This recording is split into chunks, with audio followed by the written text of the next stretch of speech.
We got to talk a little bit about towers now. It's nice to have a wind turbine, but we have to get it up in the air.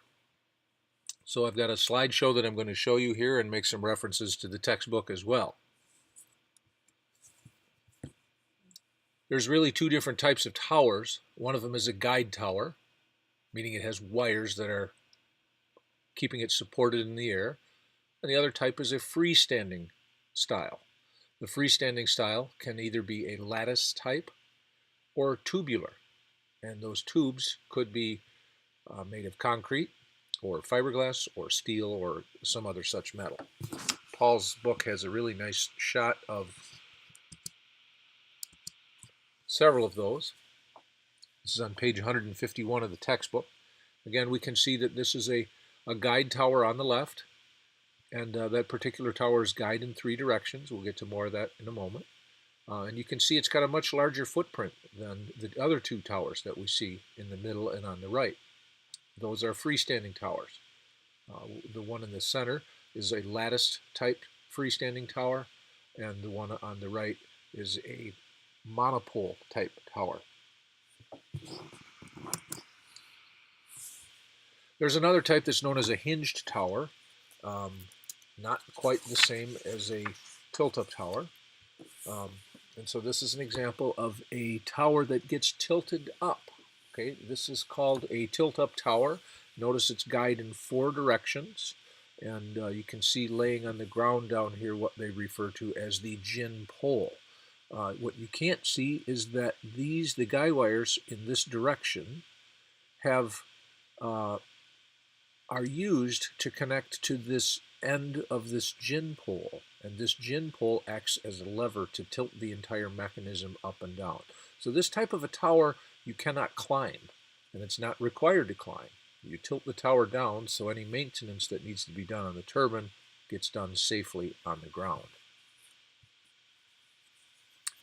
Here we have some larger turbines. The turbine on the right, a medium-sized wind turbine, that's got quite a span there. That's also a tilt-up tower. Again, you can see the gin pole that abuts out this way towards the downhill side. Okay, this is also guide in 4 directions.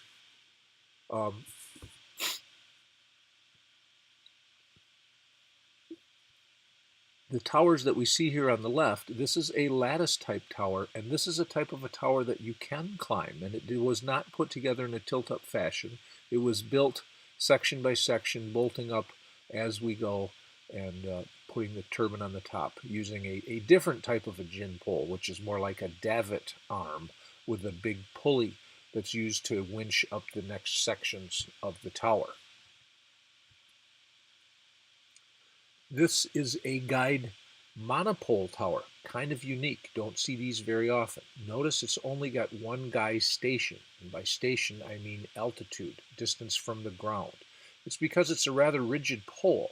By doing it this way, with the guy wires, we end up with a smaller footprint of cement where the base is connected to the ground.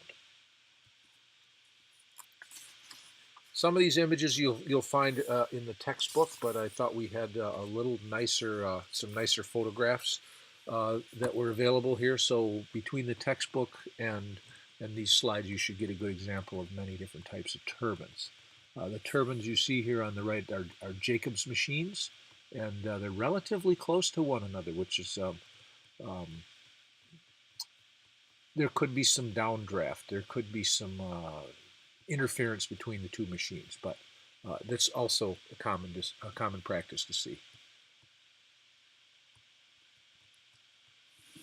This is an example of some towers that are actually, they don't use them like this anymore. So what ends up happening with turbines of this size anymore, the towers that are used are monopole and not lattice. But I like this photograph because we can see that this particular one actually has a climbing cage, and so the climber is surrounded by some caging so that it's supposed to give us a little more safety when we're climbing. This photograph comes right out of the textbook. It's from the Palm Desert area of Southern California. And we can see again that there are quite a few of these lattice towers in existence. And as these machines get replaced with newer, larger ones, they will be likely replaced with monopole towers,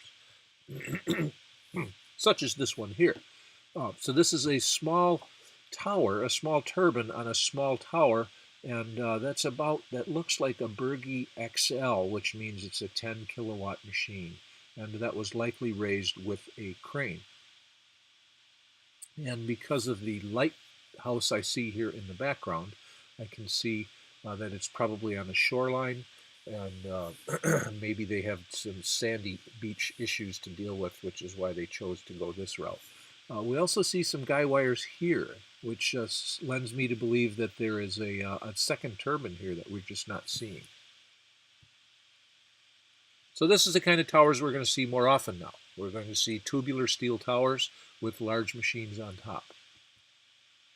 There are concrete towers, and these we can see have these gussets built into them, and these gussets are not required. There are also new concrete towers like this, which work quite well, and we're seeing more and more experimentation happening using concrete and concrete composite combinations. And that will be interesting as we get turbines that are larger in size using concrete rather than steel. This is a great example of a tilt-up tower. This is a Berge 850 that's been painted silver, which is an interesting view.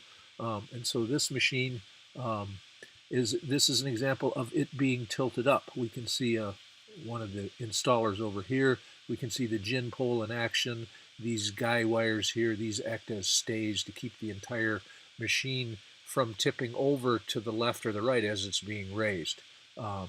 Notice this is a tubular tower. It's got flanges that connect the bottom, middle, and top section before we get to what's referred to as the stub mast near the top. Again, here's an image from the textbook on page 154. Interestingly, there was a company in the Oshkosh area that built a turbine about 5 years ago, and the company has suspended operation of their manufacturing plant. But if you would like to see a turbine like this that tilts up with a hydraulic lift like this, if you go just off of Highway 51 in Madison, off of Flom Road, you will find the Werner Electric distribution supply warehouse. They were distributors of this turbine, and they purchased one, and it's up and works just fine. And so this is a nice example of a tower that uses a hydraulic lifting system, so we won't need a crane and we won't need to climb it. They're not very common, but so it's nice to have one here in Madison. And if you would like to go look at it, I'm sure you could talk to Matt, and he would be glad to let you have a look at that machine.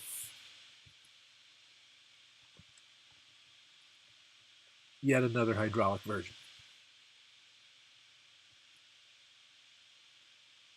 So we can have tilt-up towers with bigger machines. It just requires larger components. This is also in California. And then, of course, there's going to be some oddball stuff. Different places to install them. The textbook in Chapter 7 has a few pages devoted to these odd-type turbines and towers. And this also we can see is a vertical axis machine. I'd kind of like to see this thing in operation. That looks pretty darn interesting. My guess with the age of it, as I look at those vehicles, we have vehicles from the late 60s and early 70s in here, so these are, it's not likely that this machine is still running, but maybe we can ask Mr. Geip and find out if that's true or not. Here's an example of a Berge 850 that's mounted on the rooftop.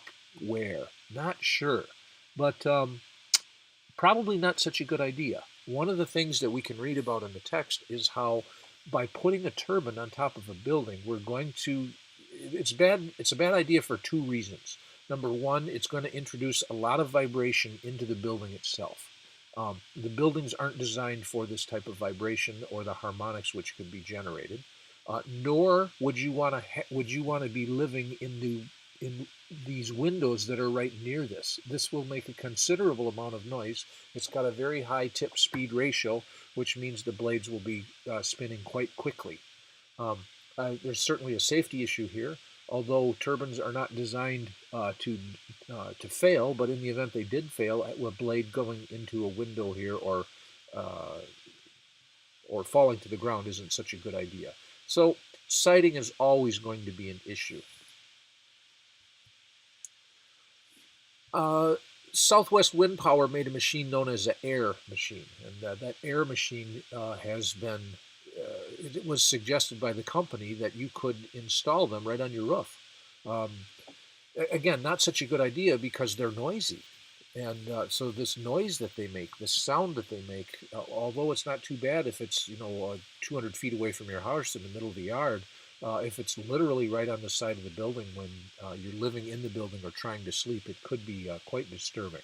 While some may think that it's not doesn't sound so bad, it's not really such a good idea. Um,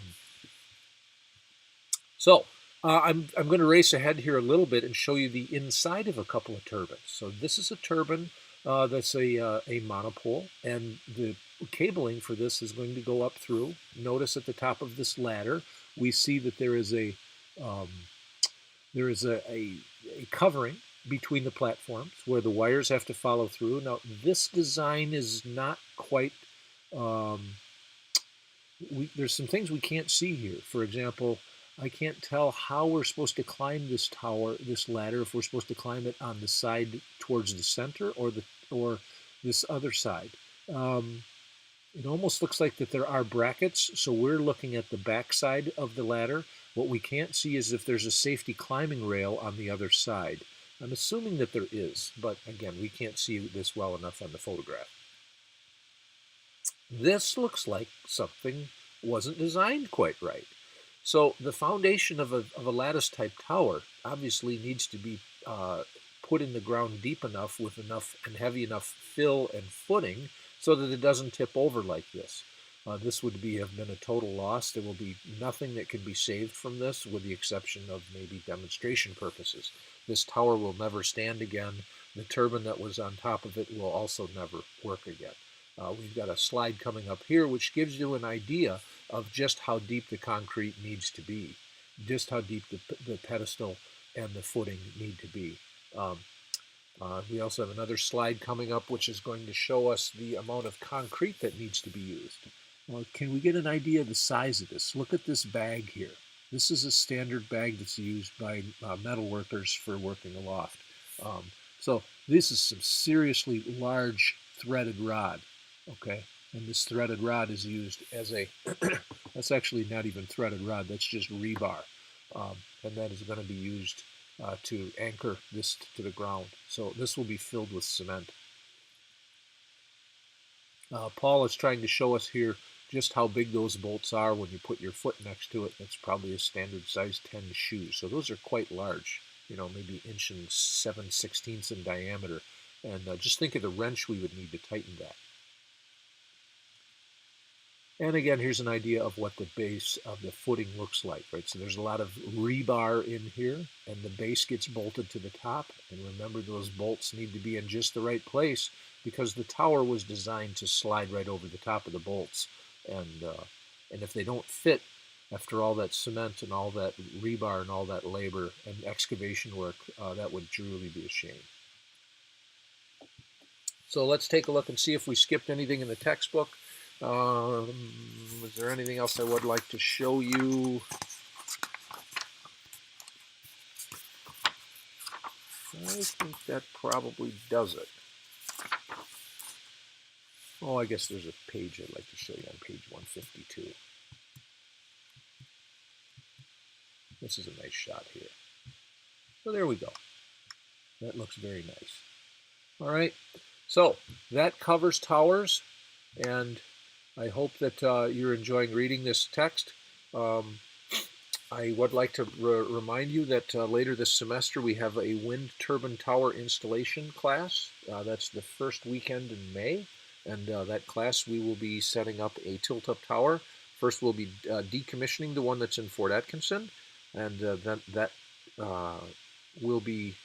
will not be installed, but in fact we will install a new machine at the Commercial Avenue campus. And so that's a great workshop, hands-on, and you get to see what a turbine looks like all put together.